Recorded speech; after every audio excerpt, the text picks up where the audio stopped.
time, and today I'm going to be bringing you my January wrap up. I know it's quite late into the month for doing this, into February I mean, but I really want to get this done and have a review up of every book that I've read every month. And a good way to do this is to sit down, have a quick summary of my books that I've read, a quick review, and then put it up on YouTube. So I just want to talk about my January statistics before we start, just so we can get an overview of my reading. So I read 15 books in January. This is insane. I think this is the most I've read in quite a while. 9 of those were physical and 6 were ebooks. I didn't read any audiobooks in January. I struggle with audiobooks from time to time. The genres that I read were 3 fantasy, 3 romance, 3 thriller, 2 horror, 1 fantasy romance, 1 historical fantasy, 1 dystopian, and 1 adventure. If I'm looking down, it's because I'm reading my notes.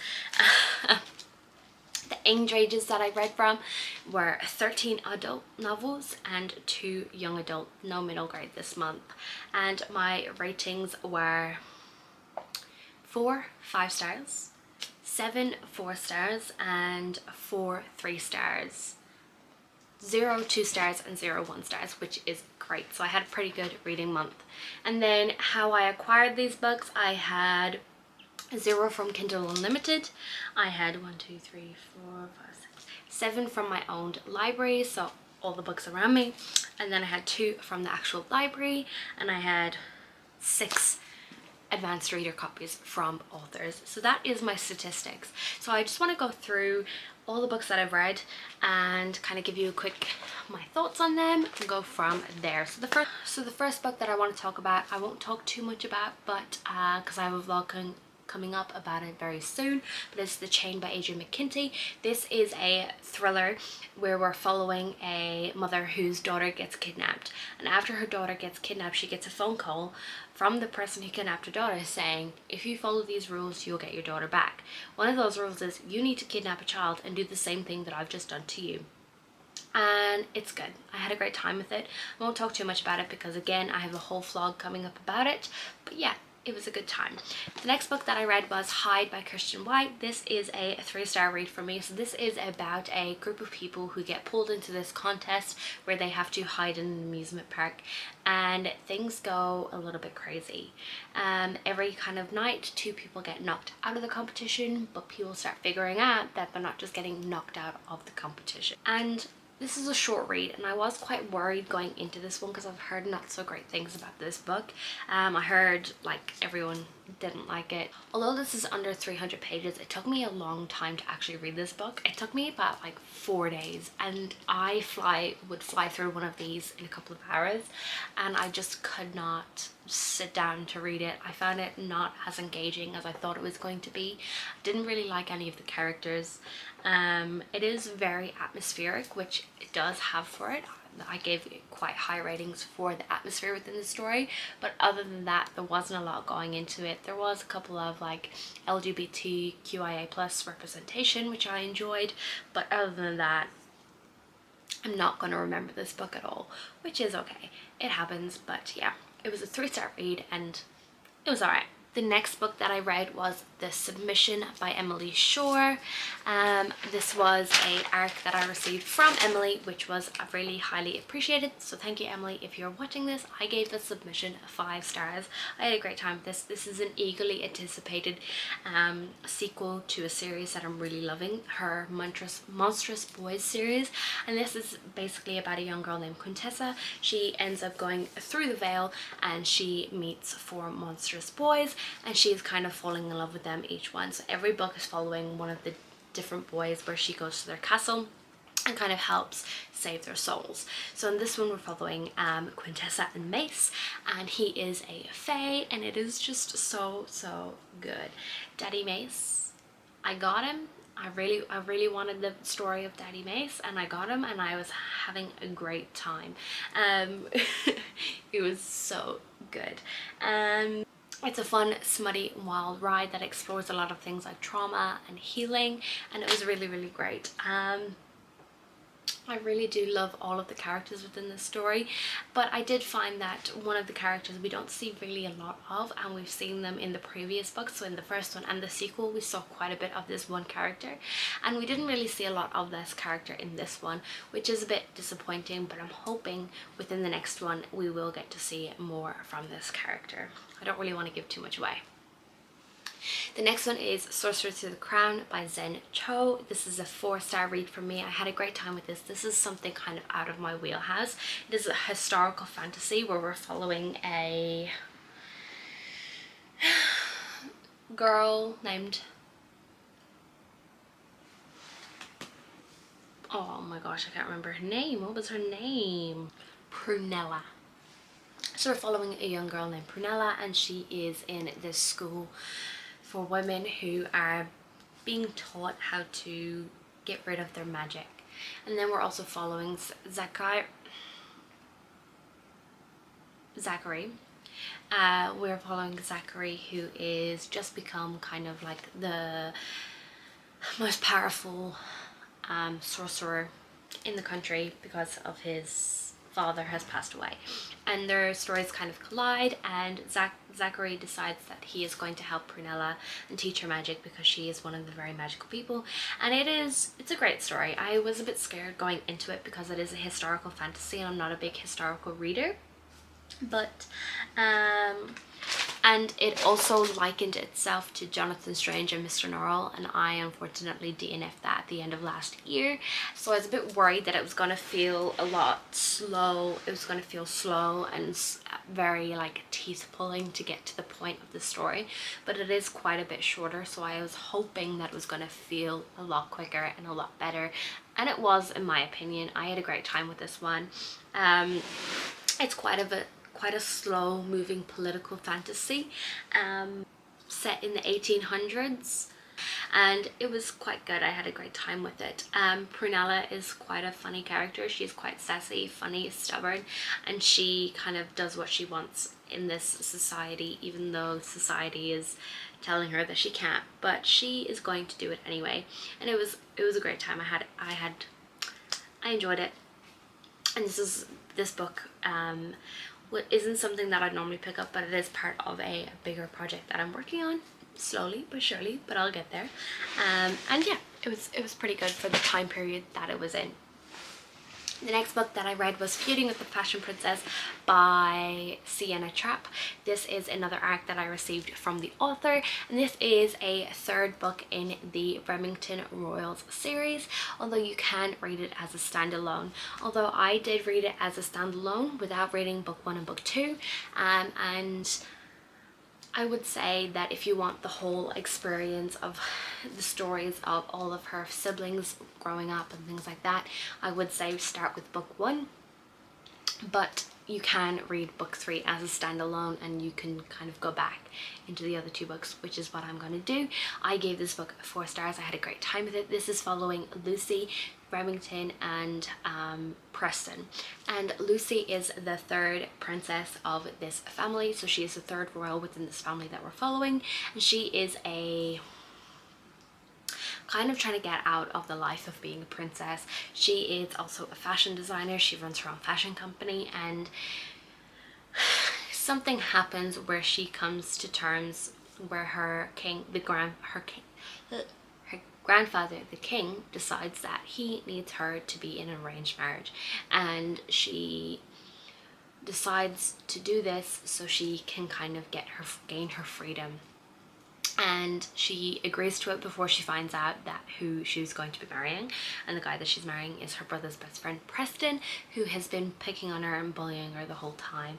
And this was so good. It's like enemies to lovers, arranged marriage with royalty thrown in there, and it was great. I loved Lucy as a character. She is very stubborn, very sassy. She tries to do everything that she can, that she wants to do.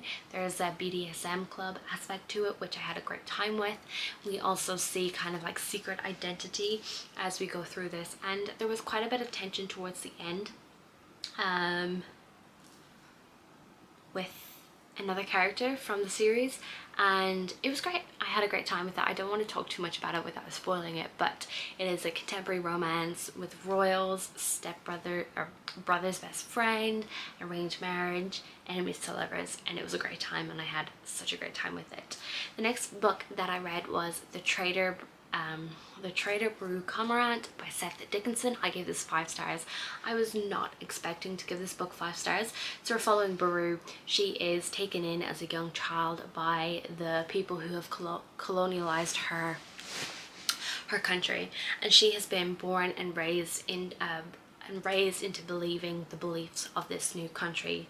So she decides that she is then becoming the accountant for this company or this world or these people. It's kind of hard to explain, but she becomes the accountant, and she is being sent to a different island or a different world where she is trying to figure out what the hell's happening, looking at the books, looking at the numbers, seeing where the rebellion is happening.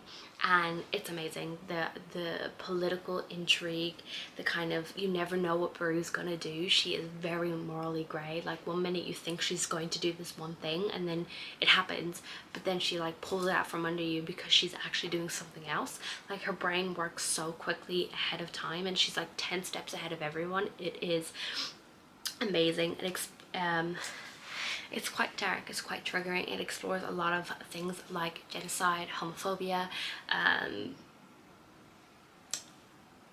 hatred. There's a lot that goes into this book, so I would suggest taking it a little bit slower. I read it in a day because I was camping and had a great time. I was just sitting at the beach reading this book, completely absorbed.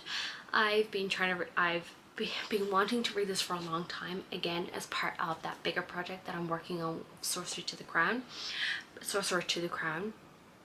and I loved it.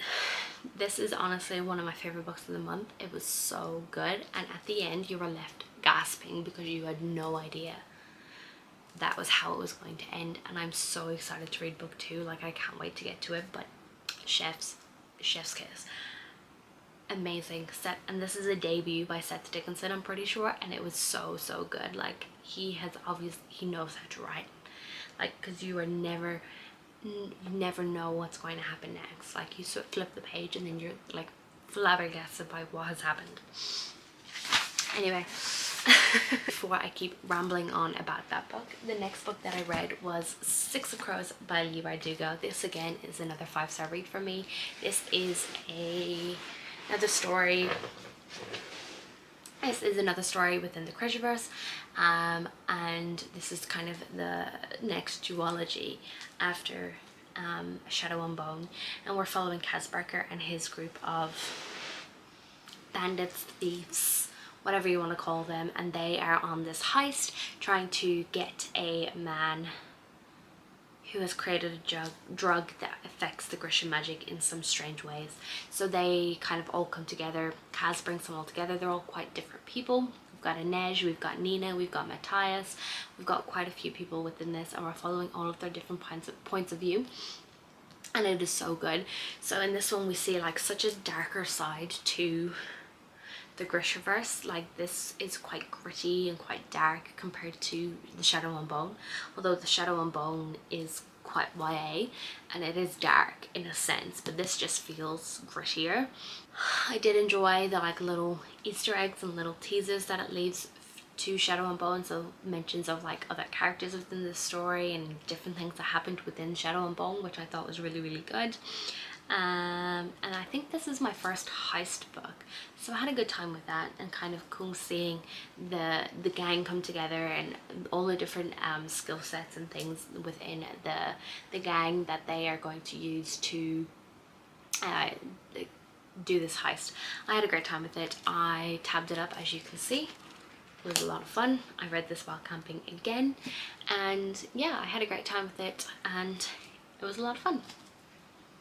The next book that I read was Savage Temptation by Stephanie Amaral. This is a 4-star read. This is another art that I received from the author, and this is sort of a mafia office romance, forbidden sort of romance story where we're following a girl named So we're following Jamie and Liam. Jamie is a girl who has moved to New York for a fresh start. She starts this new job and she becomes enthralled by her new boss, Liam.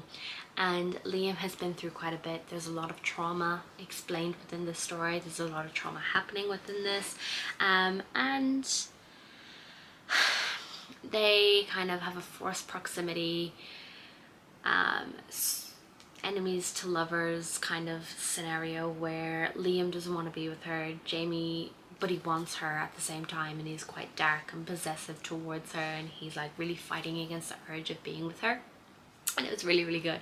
This one does explore quite a bit of dark themes, so please beware of things like attempted sexual assault, murder, obviously it's a mafia romance, and things like miscarriage, and it explores a lot of dark themes. I did really enjoy this. I liked the tension between Jamie and Liam. They were really, really good. I really liked seeing Liam, like the dark, possessive, angry side of him, but I also liked seeing him as that cinnamon roll towards Jamie when they have those scenes together, which I thought was really, really good. This is my first novel by Stephanie and I had a great time with it, so thank you, Stephanie, for giving me an arc. It was a great, great time. I gave this 4 stars and I had a really fun time with it. The next book that I read is a book that I'm still very confused by, and it is Bunny by Mona Awad. I don't know how to talk about this book. I don't know how I feel about this book. So this is about Samantha. She is part of this selective MFA program, and she has these group of girls within her program who call each other Bunny, and they're all cutesy and girly and very strange and different compared to Samantha, because Samantha's more of that emo, grungy, sad girl type. And they call each other Bunny. Things get weird. She gets invited into their clique and things get strange. I gave this 4 stars. I mean, breaking it down through CallPile, which is the rating system I use, created by Gia Book Roast, if you don't know. Breaking it down into CallPile, it gave me 4 stars, and that was more of like the critical analysis of this book. I still don't know if I liked it. It felt like a dream going through this book. Like, I was just like, I don't understand what's happening. I can't tell you what happened in this book. It is so strange. Like, you have no idea. I think this is like a horror novel. I don't know what it is, but I think I'm going to need to reread it. I did give it some tabs, but I'm just very confused as to if I like this book or not. And if you've read this book, please let me know in the comments below if you enjoyed this book and what the hell this book was about, because I would love to talk to some people about this, because I haven't found anyone who's read it and I haven't had a discussion with anyone about it. But I do think that in the next couple of months I might need to reread it, taking it a little bit slower, and just go through it again and kind of figure out what the hell happened in this book. The next book that I read was Broken Resolve by Amber Warden. I gave this 4 stars, and this is about Vespa. She is the right-hand woman to a mafia boss, and we are also following Antonio, who is also higher up in a different family of the mafia. And Vespa and Antonio come together to have this friends with benefits sort of relationship, and we watch their relationship grow, and it is beautiful. Vespa is dealing with a lot of trauma, and so is Antonio. There's a lot of things that are pulling them apart, you know. Vespa's very against a commitment. Antonio kind of wants to be with her, but we kind of see that push and pull against each other. But their sexual tension was so good in this story. So good. We also see that Antonio is quite a bit of a submissive, which is quite interesting seeing in a mafia romance. We generally see the man as like dominant and takes control, whereas Antonio is a little bit of a softer side of that. He is quite a hard, aggressive man. Not a lot of people know that he is a submissive in the bedroom. So Vespa takes control a lot of the time, but he is also a switch. So when Vespa needs him to take control, he can take control.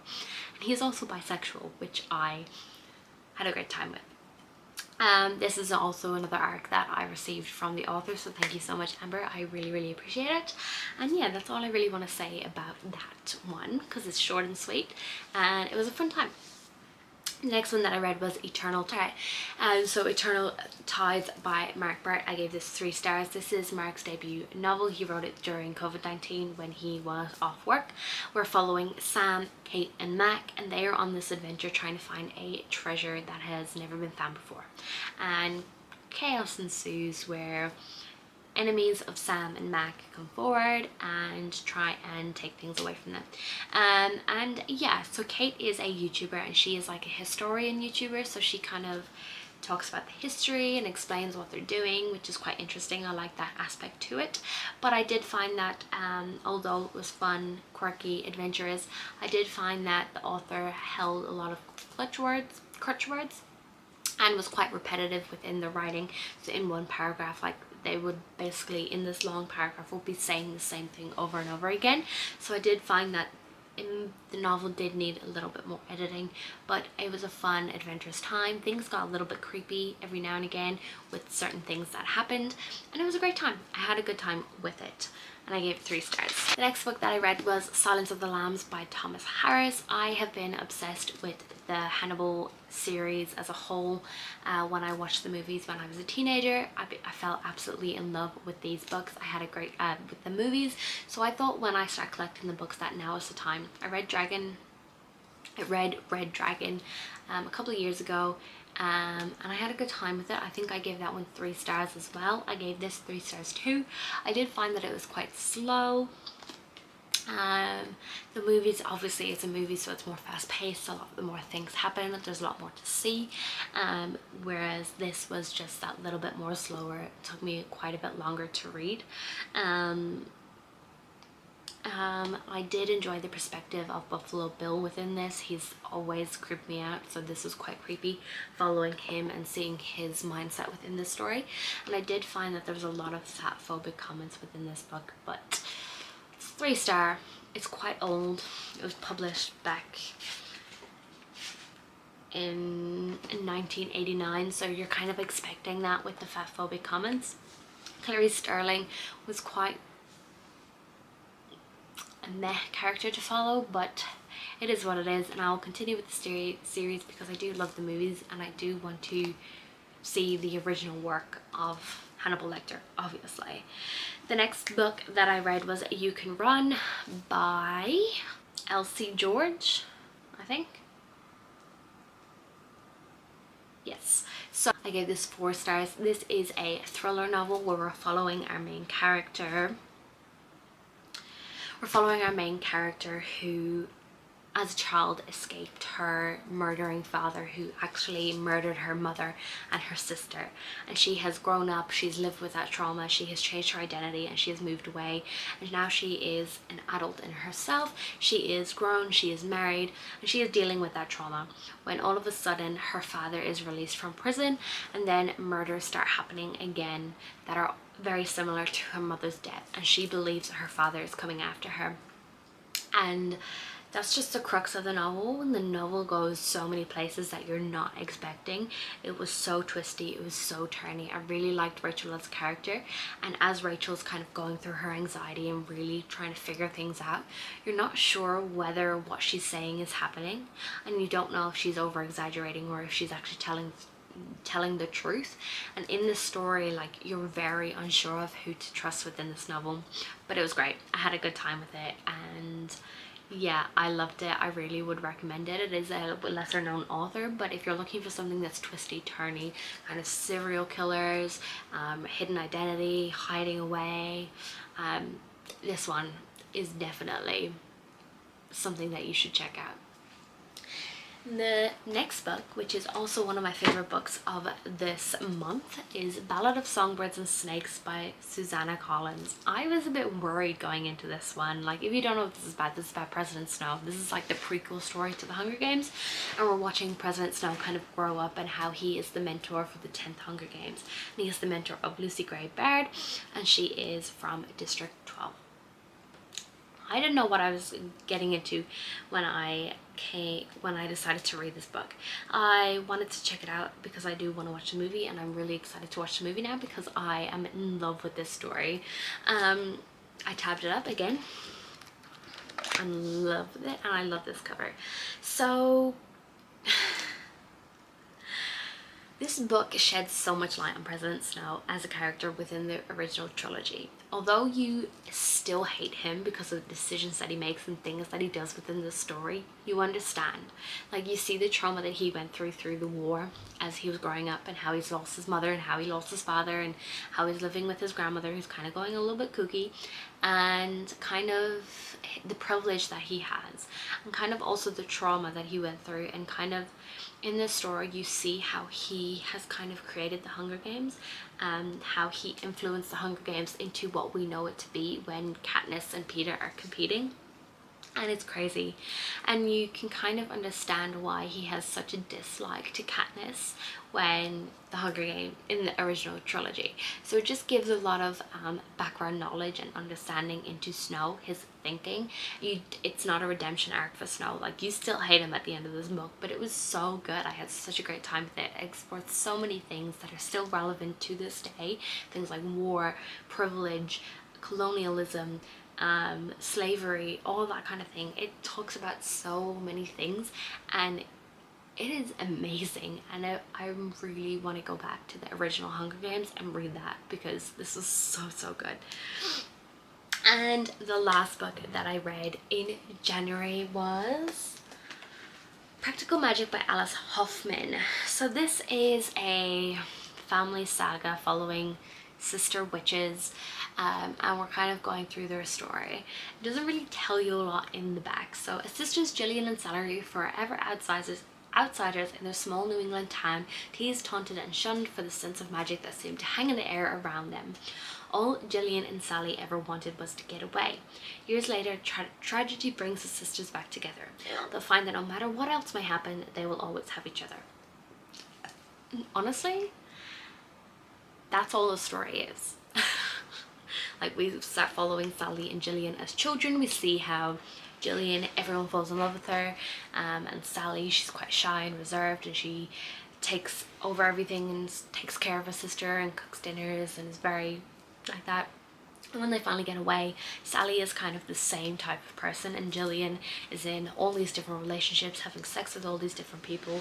And it is then when something happens, they come back together and they have to figure it out. And we can still see that all these people are incensed with Gillian. Sally is trying to figure out how to raise two girls, and it's just meh.